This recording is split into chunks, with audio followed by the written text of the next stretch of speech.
အားလုံးပဲမင်္ဂလာပါရှင် Stella Whisper Channel ဖြစ်ပါတယ်ဒီနေ့မှာတော့ Mercury retrograde မှာ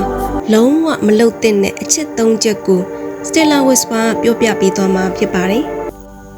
အခုတလော Stella တို့တွေအလုပ်တွေလုပ်ရတာအဆင်မပြေနေဘူးဖုန်းတွေလည်းပြတ်တယ်စက်တွေလည်းပြတ်တယ်လူတွေနဲ့စကားပြောရင်လည်းနားလည်မှုလွဲနေတယ်လို့ခံစားနေရတတ်တယ်အဲ့ဒါretrograde ရဲ့အရှိန်ကြောင့်ဖြစ်ပါတယ်။မာဂျူရီဆိုတာ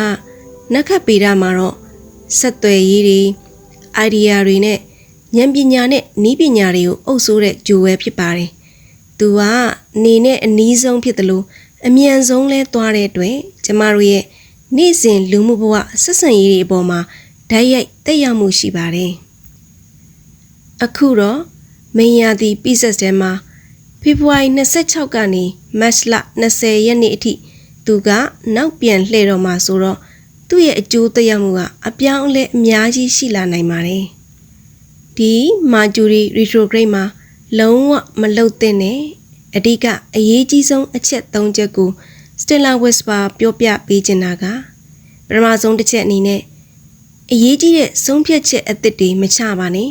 အထူးသဖြင့်စာချုပ်ချုပ်တာတွေအလုတ်သစ်ပြောင်းတာတွေပါဒီအချိန်မှာအတွေးခေါ်တွေအစဝေဝါးနေတယ်လို့နောက်မှနောင်တရတတ်ပါတယ်ဒုတိယအချက်က electronic ပစ္စည်းသစ်တွေမဝယ်ပါနဲ့အောင်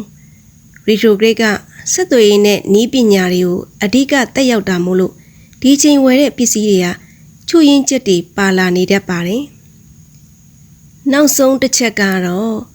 ရီးစားဟောင်းတွေစီကိုဖုံးပြန်မဆက်ပါနဲ့ပြန်မတွဲပါနဲ့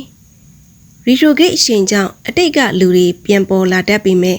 ဒါဟာခဏတာစိတ်လှုပ်ရှားမှုပဲမို့လို့ကိုယ်နှလုံးသားလေးကိုတော့ခတ်ပြီးတော့တည်တည်ရှာရှာလေးစောင့်ရှောက်ကြပါလို့မှာချင်ပါတယ်ရှင်